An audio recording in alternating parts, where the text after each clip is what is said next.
तो फिर से मेरे नए ब्लॉग में आप लोगों का स्वागत है दोस्तों। तो जैसा कि आप लोग जानते हैं कि हम ईंट भट्ठा के बारे में जानकारी देते रहते हैं, तो ठीक उसी तरह से आज राज्य सरकार के पोल्यूशन ऑफिस पे एक नोटिफिकेशन जारी किया गया था 2022 में।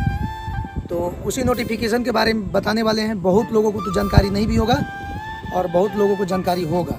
जो सादा भट्टे चला रहे हैं तो उनके लिए खास करके बहुत इम्पोर्टेंट है, क्योंकि जान लीजिए किसका भट्ठा बंद होने वाला है, किसका चालू रहने वाला है। ये वीडियो देखिए, सारा चीज़ क्लियर हो जाएगा। आपके मन का जो डाउट है वो सारा क्लियर आज हो जाएगा। बिहार राज्य प्रदूषण नियंत्रण पार्षद परिवेश भवन पाटलिपुत्रा पटना, दिनांक है 20/10/2022 को ये नोटिस जारी किया गया है। पर्यावरण एवं जलवायु परिवर्तन मंत्रालय भारत सरकार के द्वारा ये नोटिस जारी किया गया है। तो वीडियो ज़्यादा लंबा हो जाएगा, तो चलिए थोड़ा शॉर्ट में बताते हैं। नए ईंट भट्ठे को स्थापना हेतु न्यूनतम दूरी से संबंधित मापदंड का प्रावधान इसमें बताया गया है और पुराने भट्ठे के बारे में भी बताया गया है। तो नए भट्ठे के बारे में आबादी व फलों के बगीचों से कम 800 मीटर की दूरी पे आपका भट्ठा बनाना होगा, तभी आपको लाइसेंस मिलेगी।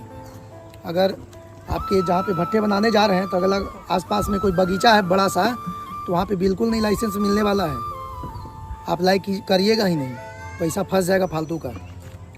पूर्व से स्थापित ईंट भट्ठों से कम 1000 मीटर दूरी, 1 किलोमीटर कम से कम दूरी होना चाहिए। जैसे पहले से कोई भट्ठा बना हुआ है, आप वहाँ पे दूसरे भट्ठा बनाने जा रहे हैं, तो उस भट्ठे से कम 1 किलोमीटर की दूरी होनी चाहिए, तभी तो आपका लाइसेंस क्लियर होगा, नहीं तो बिल्कुल नहीं होगा। उपरोक्त अधिसूचना जारी होने के पूर्व बिहार राज्य प्रदूषण नियंत्रण पार्षद द्वारा जल प्रदूषण निवारण एवं नियंत्रण अधिसूचना 1974 की धारा 17 एवं 25-26 तथा जलवायु प्रदूषण निवारण एवं नियंत्रण अधिनियम 1981 की धारा 17 एवं 21 के प्रदत्त शक्तियों का उपयोग करते हुए अधिसूचना संख्या 16 दिनांक 14/6/2021 द्वारा संशोधित मानदंड अधिसूचना किया गया है। तत्पश्चात पर्यावरण एवं जलवायु परिवर्तन दिनांक 22/2/2022 के अनुपालन में बिहार राज्य प्रदूषण नियंत्रण द्वारा अधिसूचना संख्या 11 दिनांक 23/3/2022 को जारी किया गया है, जिसके तहत अन्य बातों के साथ साथ विभिन्न स्थलों आबादी, फलदार बाग, स्कूल, अस्पताल, नर्सिंग होम, कोर्ट, राज्य उच्च पथ, राष्ट्रीय उच्च पथ इत्यादि के लिए मानदंड निर्धारित किए गए हैं। जैसे ये सब से 800 मीटर से लेकर के 1 किलोमीटर की दूरी होनी चाहिए भाई। अगर हॉस्पिटल है तो वहाँ पे बिल्कुल लाइसेंस नहीं मिलेगा। अगर नेशनल हाईवे है तो वहाँ से 1 किलोमीटर की दूरी कम से कम होनी चाहिए, तभी लाइसेंस मिलेगा ईंट भट्ठों के लिए। बाग बगीचा नहीं होना चाहिए।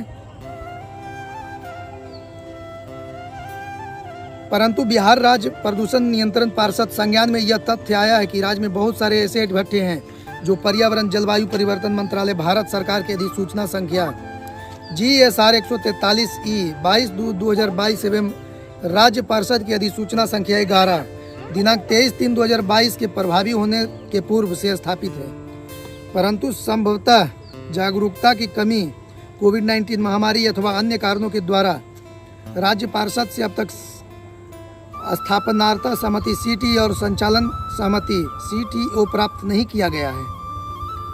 जैसे बहुत सारा बीच में आ गया था, कोविड-19 भी बहुत ज़्यादा 2 साल परेशान किया, तो उसमें भी आदमी या तो भट्ठे को जिग जैक में कन्वर्ट करे या तो भट्ठे को चलाए, या तो कहाँ से पैसे नहीं था, वो तो 2 साल बिजनेस ठप पड़ गया। कोविड-19 में खाने का नहीं हो रहा था भाई, तो कौन ईंटा खरीदता। तो जब ईंटा ही बिक्री नहीं होगा तो भट्ठा मालिक कहाँ से क्या करेगा। सारा चीज़ देना है उसको, टैक्स पैक्स सब। कुछ ऐसे ही ईंट भट्ठे जो अब तक स्वस्तर तकनीक में परिवर्तित हो चुके हैं एवं राज्य पार्षद की स्थापना से पुराने मानदंडों दिशा निर्देशों को पूरा करते हैं। यह तथापि ऊपर वर्णित भारत सरकार व राज्य पार्षद की अधिसूचना के प्रभावी होने के कारण राज्य पार्षद से स्थापनार्थ सहमति CTE एवं CTO प्राप्त नहीं कर सके हैं, क्योंकि वे स्थापनार्थ सहमति के नए मापदंडों का अनुपालन नहीं कर पाएंगे।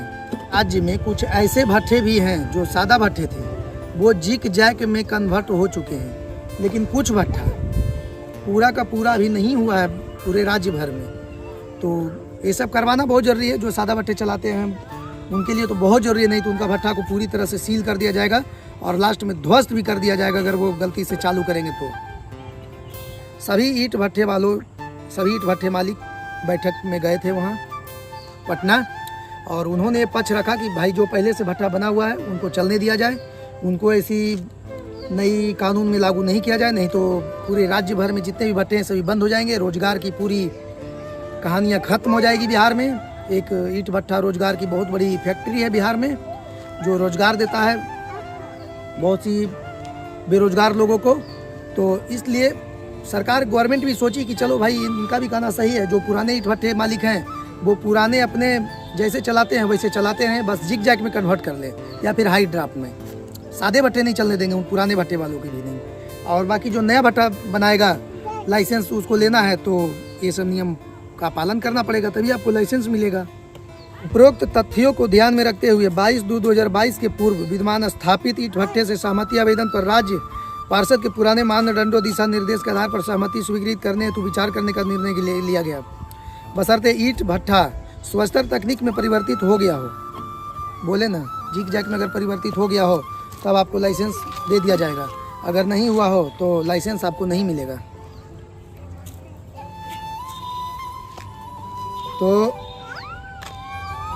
माननीय राष्ट्रीय हरित अधिकरण पूर्वी पीठ कोलकाता द्वारा मूल आवेदन संख्या 61/2015 EZ जयदीप मुखर्जी बनाम बिहार राज्य प्रदूषण नियंत्रण पार्षद बिहार सरकार एवं अन्य के मामले में पारित आदेश दिनांक 6/5/2016 को एक नोटिफिकेशन जारी किया गया था कि 6/5/2016 से जो ईंट भट्ठा दोषी है उसके लिए निर्धारित की गई है पर्यावरण क्षतिपूर्ति राशि दोगुनी राशि को वसूल कर राज्य पार्षद द्वारा स्थापनार्ता सम्मति स्वीकृत करने का निर्णय लिया जाता है। 6/5/2016 से ही ये नियम लागू कर दिया गया है कि आपको लाइसेंस अगर मिलेंगे तो आप बढ़िया तरह से आपको नए तकनीक से भट्ठा अगर आपका नहीं बना हुआ है और मापदंड जो रूल रेगुलेशन जो है वो फॉलो नहीं कर रहे हैं तो उसमें आपको दुगना पैसा जमा करके आपको लाइसेंस लेना होगा, जिसको फाइन भी आप बोल सकते हैं। फाइन भर के आप लाइसेंस ले सकते हैं। ऐसे ईंट भट्ठे को दिनांक 22/2/2022 के पूर्व की तिथि के निम्नांकित में से किसी एक दस्तावेज को प्रस्तुत करना अनिवार्य होगा। 22/2/2022 के जो भी पहले भट्ठे बने हुए हैं उस भट्ठे को लाइसेंस लेने के लिए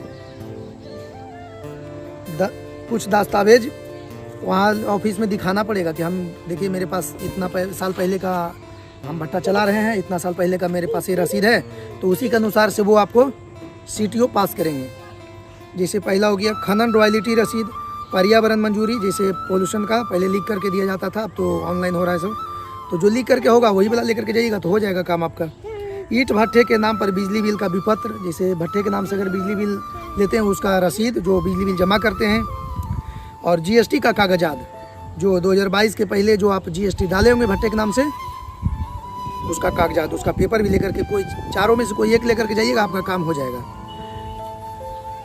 राज्य पार्षद के अधिकारियों द्वारा ईंट भट्ठों का स्थल निरीक्षण कर उनके अस्तित्व की सत्यता की जांच कर लेने के पश्चात ही ऐसे ईंट भट्ठों को सहमति स्वीकृत किया जाएगा। ये सब पेपर लेकर आप जाएंगे ना पोल्यूशन ऑफिस, तो वहाँ आपको ऑनलाइन कर दिया जाएगा। देखने के बाद ऑनलाइन करने के बाद वहाँ से एक अधिकारी आएंगे आपके भट्ठे पे, और वो अधिकारी भट्ठे को आपका चेक करेंगे कि आप जिग जैग बनाए हैं या फिर हाई ड्राफ्ट बनाए हैं। दोनों में से कोई भी रहेगा तो चलेगा, लेकिन आपका अगर सादा फिक्स चिमनी रहेगा तो बिल्कुल नहीं चलेगा। वहीं पे जा करके फोटो मैप कोऑर्डिनेशन से खींच करके लेके जाएंगे और जा करके आपके भट्ठे को पूरा बंद करा दिया जाएगा पूरी तरह से। नहीं तो फिर से आपको पहले बोलेंगे कि जिग जैग में आप बनाइए तभी आपको लाइसेंस मिलेगा।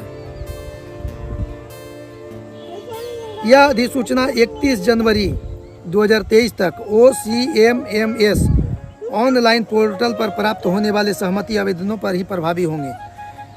और फेरा में फंस गए ना भाई आप लोग, जैसे हम बताएं ना 31 जनवरी 2023 तक ये नियम लागू किया गया था कि अगर आपके पास सादा भट्ठा है तो आप 31 जनवरी 2023 तक आप उसे नए तकनीक में बना करके आप लाइसेंस ले लीजिए और फिर आप उसे चलाते रहिए ना जब तक पूर्ण रूप से भट्ठा बंद नहीं होता है। अब क्या पता परेशानी होगी, आपको मिलेगा या नहीं मिलेगा। अगर जो सादा भट्ठे वाले होंगे नहीं लिए होंगे लाइसेंस वाइसेंस, तो जल्दी से आप लोग एकदम दौड़े जाइए पोल्यूशन ऑफिस जो पटना में है परिवेश भवन में, तो वहाँ जा करके आर का पैर पकड़िए, गोड़ हाथ, तभी कोई उपाय होने वाला है भैया, नहीं तो कोई फ़ायदा नहीं होगा। जाइएगा, ताव में नहीं रहिएगा कि एकदम हम भट्ठा मालिक हैं और आर के सामने पूरा जा करके एकदम लेक्चर झाड़ना, एकदम बिल्कुल नहीं। नॉर्मल में जाइएगा एक गरीब इंसान बन के, और आराम से उनसे बात कीजिएगा, क्योंकि वो रीजनल ऑफिसर होते हैं, उनके पास भट्ठे के मामले में बहुत ज़्यादा पावर होती है। साइन कर दिए ना, कहानी ख़त्म, और साइन कर दिए तो बस चालू आपका भट्ठा, बंद या चालू करना उनके ही हाथ में है। ठीक है, तो आराम से जा कर के उनसे बात कीजिए। अगर होने लायक रहेगा तो काम हो जाएगा, नहीं होने लायक रहेगा तो काम बिल्कुल नहीं होगा। तो ये जानकारी आप लोगों को कैसा लगा? अगर आप लोग पहले से जानते होंगे तो कमेंट करके ज़रूर बताइएगा, अगर नहीं जानते होंगे तो ये भी कमेंट कीजिएगा। और मिलते हैं अगले वीडियो में, तब तक के लिए वीडियो को लाइक कीजिए, सब्सक्राइब कीजिए, खूब शेयर कीजिए। वीडियो कैसा लगता है आप लोगों को कमेंट ज़रूर कीजिएगा। और तब तक के लिए जय हिंद, जय भारत।